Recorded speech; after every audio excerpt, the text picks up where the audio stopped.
Amen. My name is Ben Oj. I'm the lead pastor here at NewSpirit.Church. Have you ever been to a place where the sky just won't cooperate? Every hand should be up because you live in the Pacific Northwest. I could talk forever about how we get rain for 9 straight months, but have you ever tried keeping your yard alive in the summer in this climate? No. If you have, you know what I'm talking about, because after 9 straight months of rain, we get none for about 3 months. And the first summer I bought my house, my lawn started looking like cornflakes. Some of you guys know what I'm talking about. Yeah. You don't get rain on that lawn for a while. So right now I'm out there every summer with a hose. I'm like a firefighter trying to save my lawn from Armageddon, because it's going to turn to a crispy, like crunchy cornflake lawn if I don't hose that down. And maybe you've noticed more and more each summer, wildfires. You just get more and more fires. Everything's dried out. Every summer is getting hotter, every summer drier. This summer that we just got done with had 28 straight days with no precipitation. And then on July 25th, we got 0.01 inches of rain. Broke the streak, right?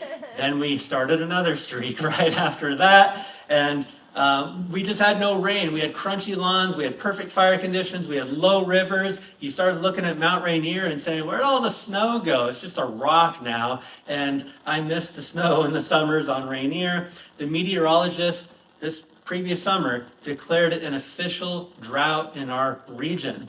And besides the physical droughts we go through, we all go through spiritual droughts. And we don't see anything happening in our lives. We're praying to God. We're standing on His promises. And then we just don't see evidence that anything's changing. Our ground is dry. It's cracking up from the drought conditions in our spiritual lives. Some of you are in a drought in your health. You're in chronic pain. You don't feel well. The doctor's report doesn't look good. You're just really discouraged about this physical drought that you're in. Some of you are in a drought in your career.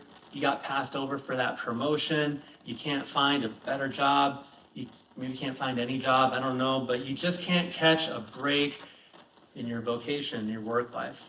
And also, it's possible to be blessed in one area of your life and be in a drought condition in another area. Maybe your job's doing fine, but your marriage is dry and it's cracking. Some of you, your marriage is blessed, but you have a drought in your finances. Some of you have a blessed bank account, but you've still got that addiction or that sin habit that you're living through. Some of you, you're not addicted, but you have an area of depression or brokenness or loneliness, some kind of mental health condition. You're just overstressed, you're over anxious, you're under motivated. And I just want you to identify the drought that you're walking through today. Maybe I named it, maybe I didn't, but what's just the first thing that comes to your mind when I talk about your drought conditions that you're living in and walking through? I just want you to get a clearer picture of that, because if we can identify that, then we can work on it in response to the scriptures. Even if I can't name it for you, I'm asking you, name it for yourself. And the discouraging part is, you prayed about it. I know you have. Nothing's happened.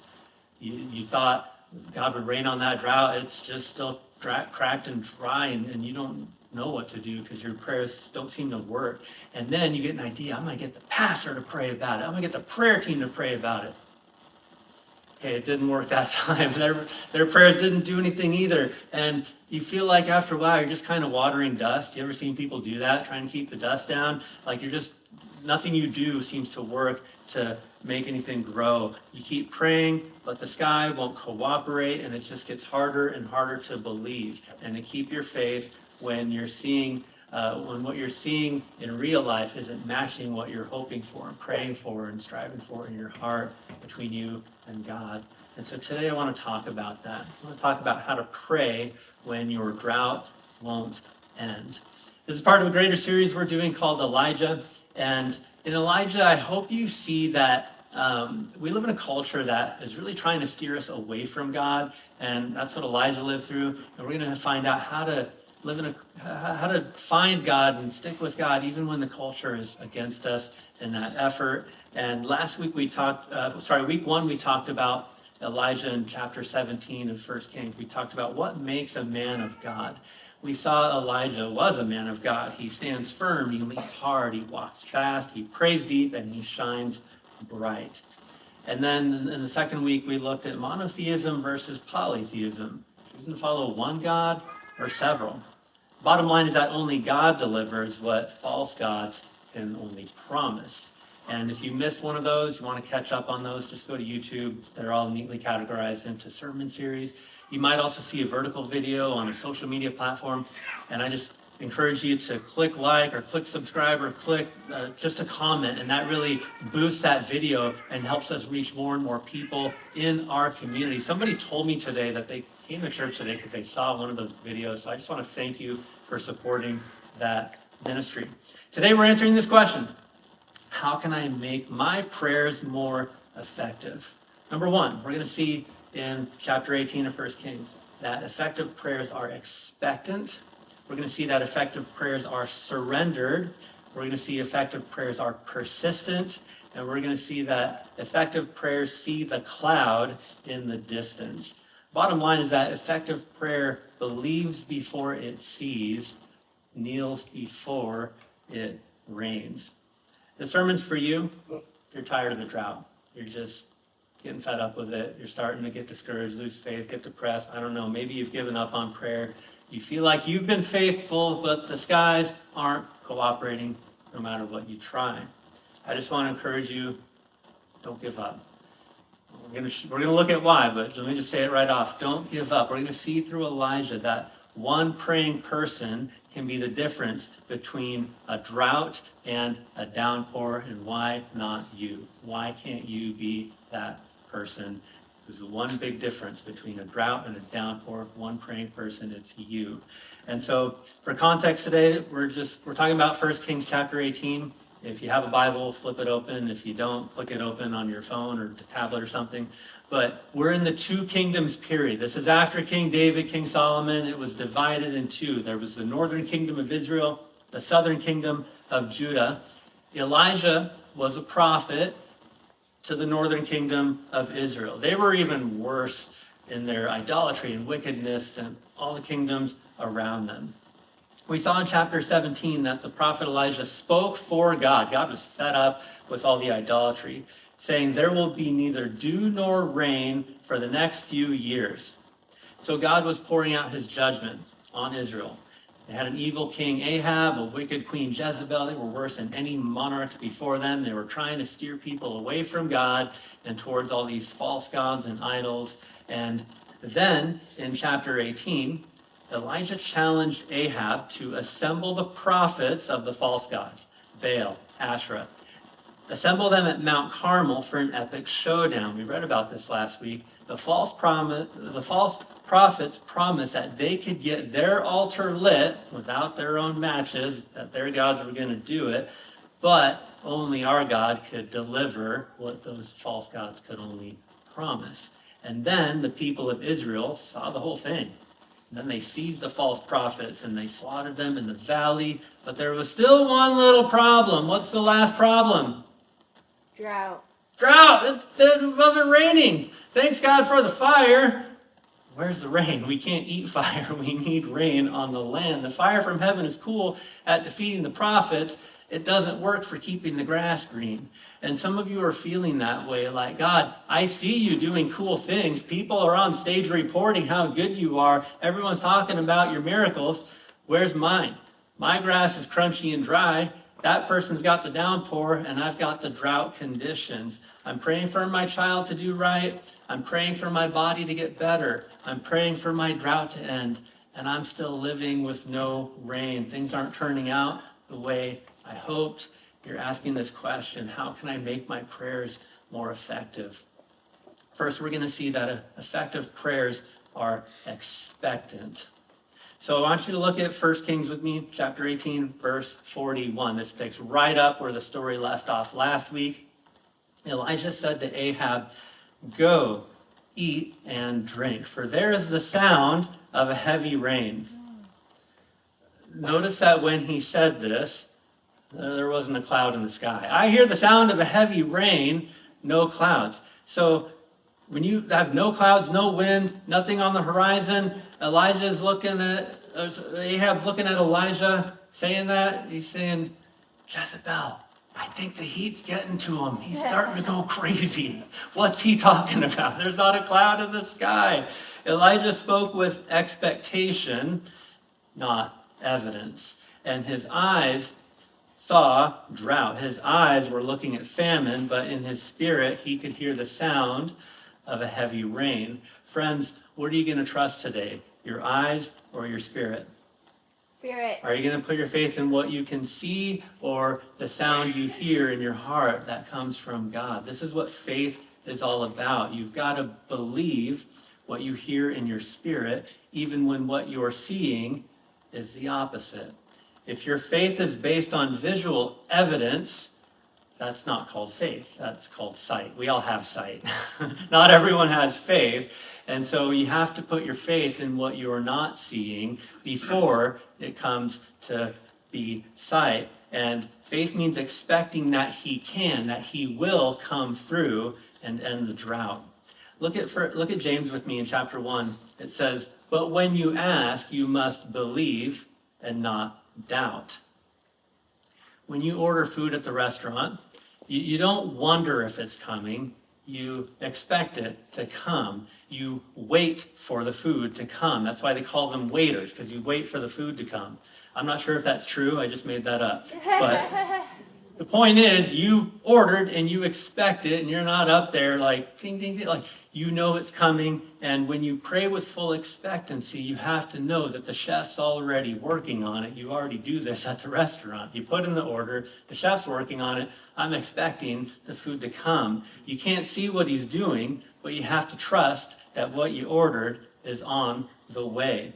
So when you make your order to God, you have to bring your appetite for what he's going to deliver. God, I'm hungry for my child to act right. I can't wait for you to bring that meal to me. It's going to taste so good when that plate comes out and that child's doing right. God, I'm looking forward to the day when I can find love. I can't wait for you to bring that order out. That man, that woman I've been looking for. Thank you, God, for what you're about to bring.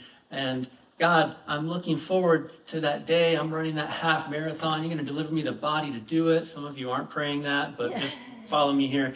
You got to expect the answer to that prayer, and you got to bring the appetite for when he delivers on that promise. And when you pray for rain, what do you bring with you? Get the umbrella. It's coming, and it's going to pour down on your life. Listen for the sound of heavy rain that God puts on your heart, and you have to have the boldness to believe it before you see any cloud in the sky. That drought you identified at the beginning of the sermon, put that in your mind right now. I'm asking you to pray with full expectancy for that to come to an end. What does that look like for you? Yes, pray for rain in general, but what does that look like for that drought to come to an end? We just pray that right now. God, bring an end to my drought. God, just describe what that looks like. What are you expecting him to do? And pray with full expectancy that he will end your drought. And that's the sound of rain that God's showing you. And you have to believe that he's going to come through. And I believe that he's going to come through for you. I believe he's going to bring beauty from your ashes. You're going to see new opportunities. You're going to see growth. You're going to see healing. You're going to see restoration. I believe that your prayers will be effective as you pray with full expectancy. Do you believe it? Yes. Some of you do. I'm going to convince the rest of you. Number 2, effective prayers are surrendered. Look at verse 42 with me. It says, "So Ahab went off to eat and drink, but Elijah climbed to the top of Mount Carmel, bent down to the ground, and put his face between his knees." Now, we don't get to hear Elijah's prayer, but we get to visualize his posture as he's praying. It says it all. He's not lounging around waiting for the rain. He's got his face in the dirt in full surrender. It's a posture of dependence, not defeated. He's not praying to control God's outcomes. He's on his knees to submit to what God's about to provide And when you bow down, your head is above your head is below your heart when you bow down. Think of the posture you're in. It's like you're saying, God, I'm not leading with my logic right now. I'm leading with my heart, with my spirit. I'm putting my logic below the spirit that you put in my heart. And Elijah's physically saying to God, on my knees, not your will, not my will, but your will be done, oh God. He's fully surrendered in a posture of prayer. And consider that Elijah just got done defeating 450 prophets of Baal. What would be your posture if you just defeated 450 people? You'd be in a posture of conquer, posture of victory, posture of I'm winning. Yeah? And now, 2 verses later, he's on his knees. He's in full surrender. Could have been strutting around like, I'm the man. This is my house. Get out of here, everyone. But now he's on his knees in full surrender to the outcome. It's not the posture of a conqueror. It's the posture of a surrender.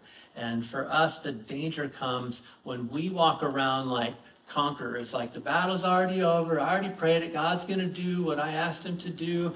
And unsurrendered prayer sounds like this. God, here's my plan. Bless the plan.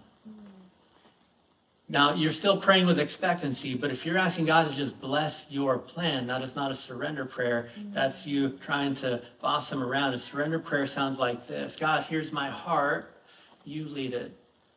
I'm fully surrendered to you and the outcomes. I'm expecting you to end the drought, but I'm fully surrendered to your outcome. And without surrender, your prayers, they're just self-powered prayers. And anything that's self-powered is just going to keep you in drought. If you're not seeing an end to your drought, it could be that your prayers are just self-powered, not surrendered to God. So how do we pray surrendered? Number one, try this. Just change your posture. Like you've been praying, sitting down, standing up in church. Change your posture. What happens when you put your head below your heart, your face is in the ground, you're saying, God, I need this. God, you can do this. God, I'm fully surrendered. God, change the outcome. God, I'm fully expecting this. And God, I need a different outcome for the drought I've been in. Let your heart be led. Let your heart lead your head. Try kneeling. Try bowing. Try a different posture. There's a reason that I lift my hands in worship. It's because I'm leading with posture, seeing if I can get an outcome that wouldn't happen otherwise. I invite you to release your plan. Don't pray, God, fix this my way. You're praying, God, your way's better. Sometimes we pray, God, I want you to do this, but you're doing it my way. Well, he might give you what you want, but it's going to be in his own way. Surrender to that. Number 3, focus on God's glory when you pray surrendered. Some of you pray like you're Aladdin and he's the genie. He's just going to give you what you want on your terms. But ask yourself, do I pray to get what I want, or do I pray so that God gets what he deserves? He deserves all the glory. And is this outcome I'm praying for giving him glory, or is it just giving me comfort? What's the outcome of this prayer I'm asking for? And Elijah, he was praying for rain, but it wasn't so that he could eat more. He was praying for rain so that Israel could see God more.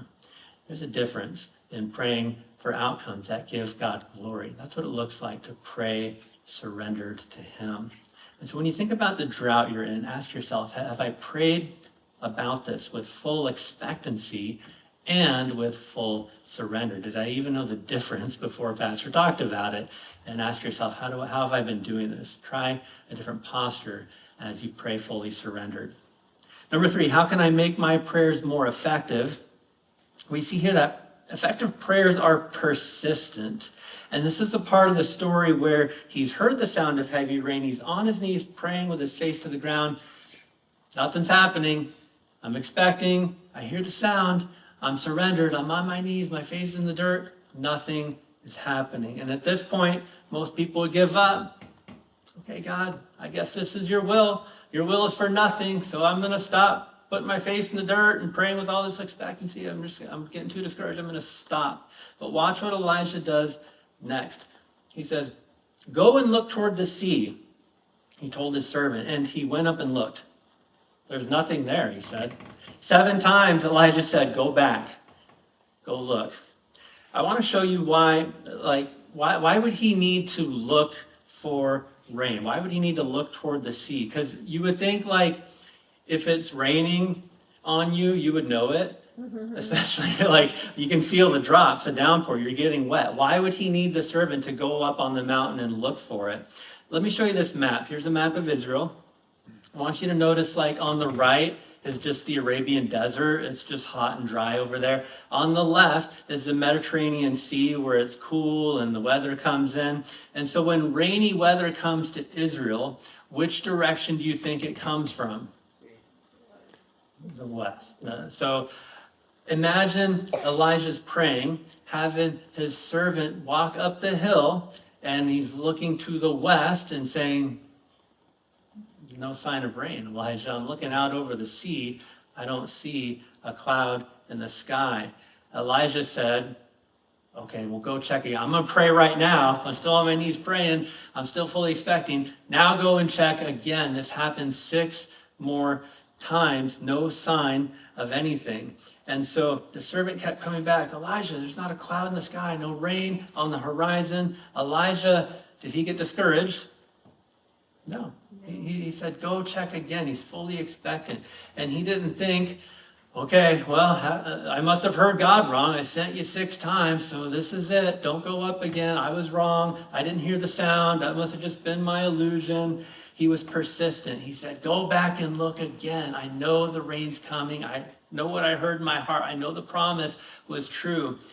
Too many of y'all give up, and you're going to see rain fall on your dry ground. You got to be persistent. You can't let people talk you out of what God put on your heart. That servant's telling you, no rain, no cloud, and you got to say, check again. I know the promise. I'm believing. And people might tell you, do you really expect your mental health to get better by prayer? Like maybe you should try. Like I know it's going to happen. God's going to bring rain to this drought. I know it. You really think that you're qualified for that position? You keep trying for it, but it's not happening. And you're like, you're right. I'm going to give up. I've tried once or twice. No, you got to be persistent. Don't give up before Elijah gave up. He tried 6, 7 times. 6, 7, anyone?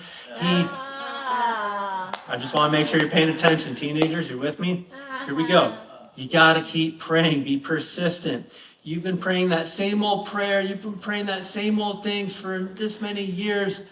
You say, yeah, that's because I'm being persistent. I know God's going to deliver what he promised. You got to tell the servant, go check again. Rain is coming. Go walk up that hill. I'm going to keep praying. Keep checking again. He didn't hear God's promise, but I heard the promise. And don't let that person discourage you, because God didn't talk to that person about your drought. God talked to you about your drought. You got to believe in the sound of rain he put in your heart. It's like when you keep checking the mailbox for that package you ordered. Like you know it's coming, so you got to keep checking that mailbox and see when it arrives. And when it doesn't come on time for you, do you cancel the order? Or do you trust the sender?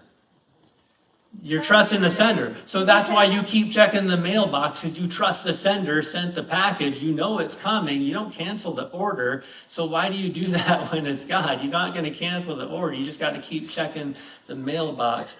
And whatever drought you're in, the one that we talked about earlier, the one that you put in your mind, did you quit praying too soon?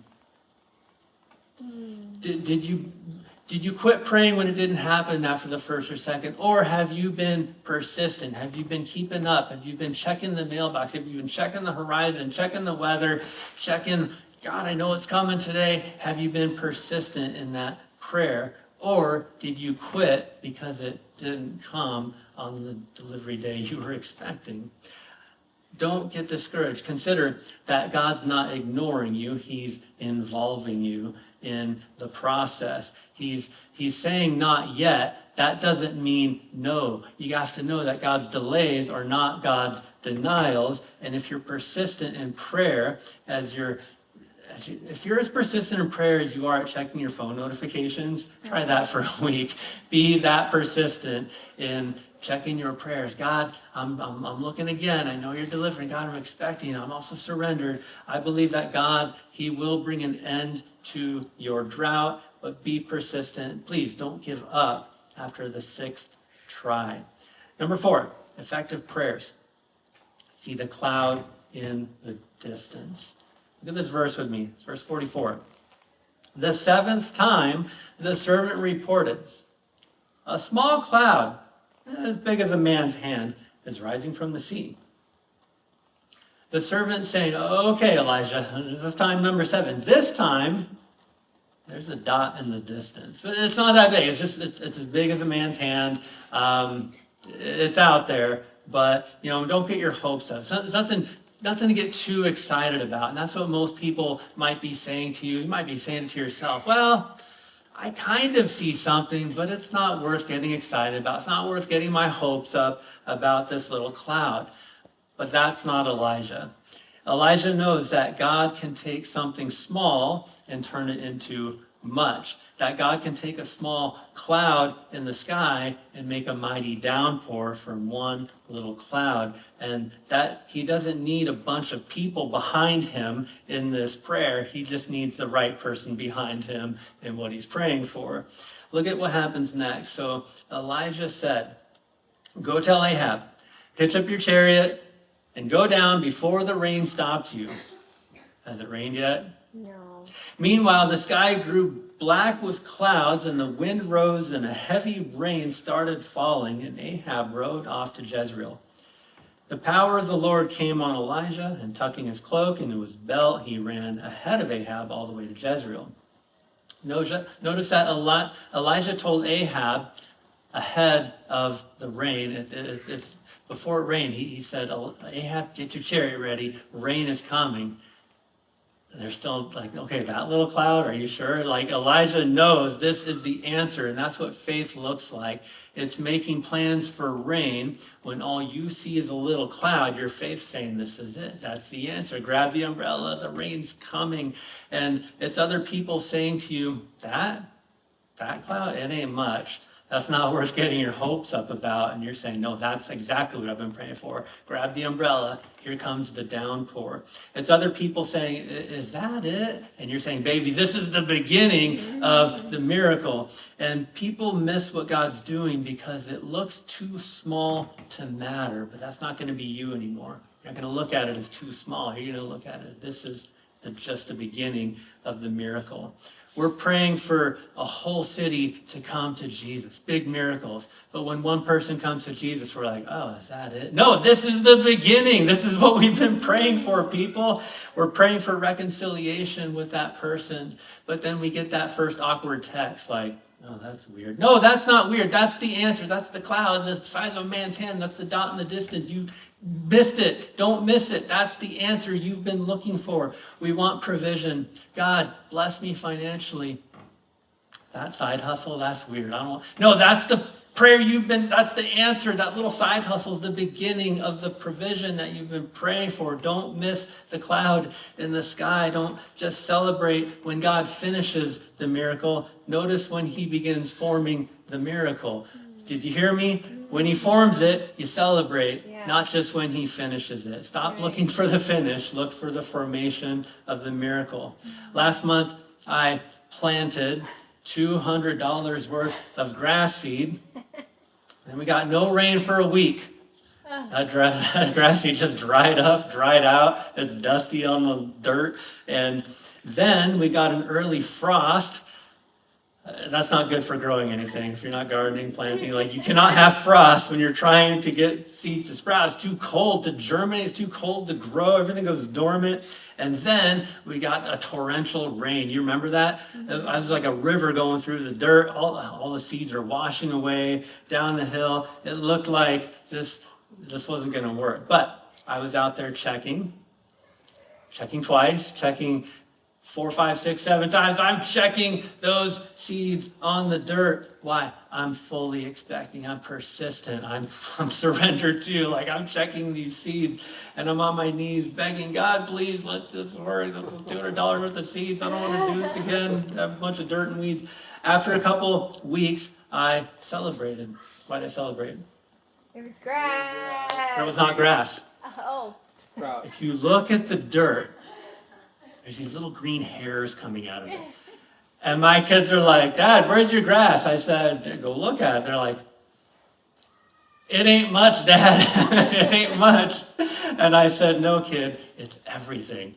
This is everything. That little green hair is everything. Why? I'm celebrating the first green sprouts. I'm not celebrating because it's the harvest. I'm celebrating because these sprouts prove that it's working. Everything's working now that you see the sprouts. The rest is going to come, but I'm celebrating the formation of the miracle, not the finish of it. It's not going to be finished for a long time, but those sprouts prove that it worked. And if you want to be an effective prayer, you have to notice the small sprouts coming out of the dirt. That's what proves that your prayer is working. Notice that small shift in your marriage. You don't have a great marriage yet. You just had a shift in this week. You have to notice that. You have to celebrate it. You have to notice the first full day that you didn't think back at how angry you are at that person who wronged you. Hey, I went a full day without thinking about that. That's the formation of your miracle. That's the little cloud in your sky. You have to notice the first full day you didn't go back to that addiction, that sin habit you've been in. Wow, I went a whole day. It's not defeated, but it's the start. It's the formation of the miracle that I've been praying for. You have to celebrate that. That's your cloud. That's God telling you, keep praying, keep persistent, keep believing, keep expecting me to pour down rain on this drought. Grab your umbrella because heavy rain is coming for you, for your drought. And when you think about the drought you're in, what's the cloud you failed to notice? Think about it. You prayed, you got no answer.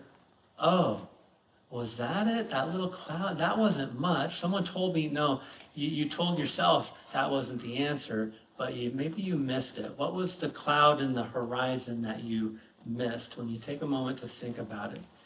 This time I want you to go back up the mountain with God and notice it. Notice the dot in the distance.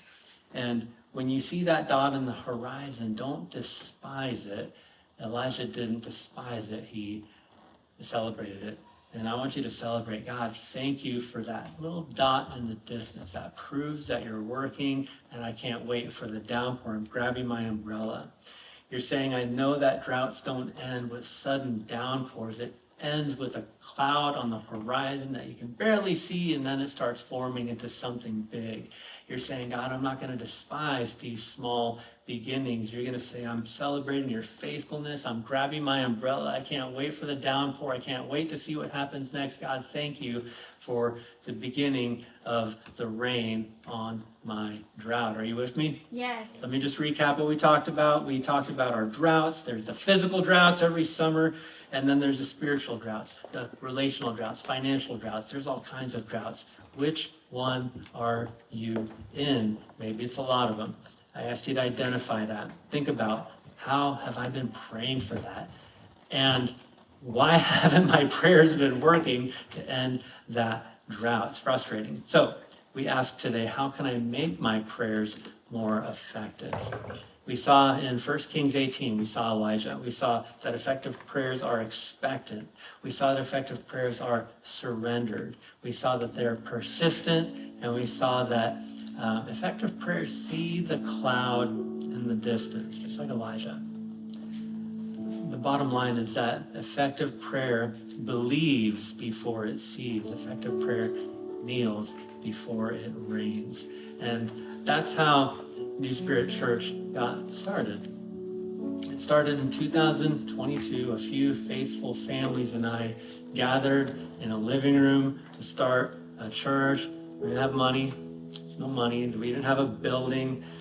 We prayed, but we didn't have a cloud in the sky, but we prayed for rain. There's no cloud on the horizon. For months, we kept searching real estate listings. We were driving around the city. Nothing was available anywhere. You could just no vacancies. There's nowhere to host a church. we didn't get discouraged. We just kept praying, kept thanking God. God, the rain's coming. We're not discouraged. We're in full expectancy. We're surrendered to your process, and we're persistent. Rain's going to come and end this drought that we have for this need. And one month, there was a pawn shop that suddenly picked up and left in the middle of the night. They took all their stuff and just left. They broke their lease and left. And so we came in to look at a building, and it wasn't much. It was dusty, just one big dusty room. Do I have a picture of it there? Let me see the picture. That's just a big dusty room. And for rent, the owner wanted thousands more per month than our tithes were even worth. We weren't even on the board. And so we went home discouraged, but still expectant, still surrendered, still persistent. Okay, God, maybe that wasn't it, but we're still praying. We're still expecting you to rain on this drought, to end this situation that we're in. And then the owner called. He said, hey, I just struck a deal with the pawn shop situation. And long story short, they're going to pay up till the end of that lease.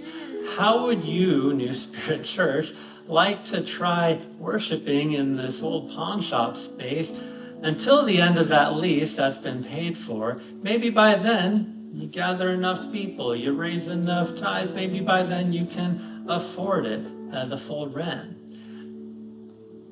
The problem was there was still one bathroom, there was still dust everywhere, there was still no space for children. What was that? That's the dot in the distance, right? Someone said, it ain't much. And someone else said, no, that's the cloud that we've been praying for. Now the miracle is forming. This is the answer. And there was still old shelves, spiders all over the place. We cleaned it all up and cleaned it all out, put 30 chairs in the room, started worshiping in an old pawn shop. That was us grabbing the umbrella and saying, here it comes, Lord, here comes the downpour we've been praying for. The rain is coming, and it's just a matter of time now before the drought is behind us. And I believe that God has something similar in store for you.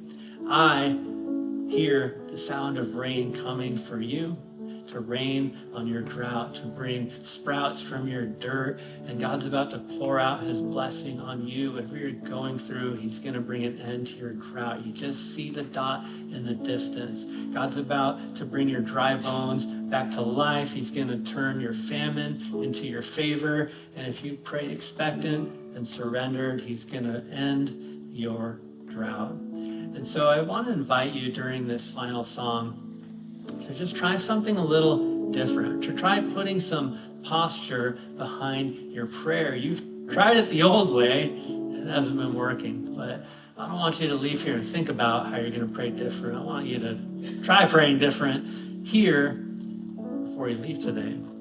And I bet that as much as you've prayed for this drought, you haven't prayed on your knees about it. That you haven't put your head below your heart. You haven't tried that different posture of surrender. And if you want to pray today with that full surrender that we've been talking about from the scriptures, I just want to invite you up here, not here in the middle, but like the left and the right. These are our prayer altars, and the carpets are there for kneeling. And the prayer altars are there for praying. It's a different posture. And I invite you to try that during this final song. See what happens when you change your posture of prayer to full surrender. How might God respond differently when you fully surrender to him? See if praying like Elijah is more effective than what you've been doing. And centuries later, after Elijah, there was another mountain with an even greater prayer that was prayed.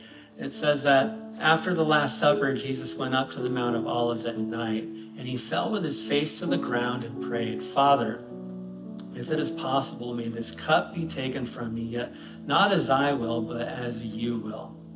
Jesus was on his knees. He was fully surrendered to God's will. And the next day, he died a criminal's death on a cross for you, so that you don't have to die that death. So you don't have to pay for those sins. He paid the price so that you don't have to. The day before, he was fully surrendered on his knees to the Father's will. Everything you've done wrong, every drought you've caused, every wreckage you've left behind. Jesus took the penalty for that so that you don't have to take the penalty for what you've done, so that you can live in freedom, so that you can live in favor with God. And while some of you are going to come forward and surrender with what you've been praying about, with that drought you've been going to, there's someone here, and you know who you are. You're going to come forward because you need to surrender to Jesus. You've never done that before. Like, you've been around churches, you've been kind of adjacent to Christianity, Christian things, but you've never prayed and fully surrendered yourself to Jesus, at least not with a posture, not with a full surrender. Like, their belief is there, that there's some intellectual thoughts there, but the part where you fully surrender this heart, that hasn't come yet. And if that's you, I want to invite you to do that today. Don't go home and think about that. I want you to act in faith. And that's what I did several years ago, a couple decades ago. It was a room about this big. It was a stage about this high, and that's what I did. I put myself in a full posture, a full surrender to Jesus Christ as my Lord, as my Savior, as the center of my life. Today I invite you to follow in my footsteps, follow in Jesus' footsteps as he went to that posture of prayer to submit to God. If you haven't done that, I want to invite you to try surrendering with that posture of prayer. There's also that drought that you haven't surrendered with that posture yet. So can I invite you to stand with me? And as I leave this stage, what did we decide? Think about that. What did I decide today? And then think about, now, how am I going to respond? What am I going to do about it? How's my posture going to affect what I'm going to do about what I heard today?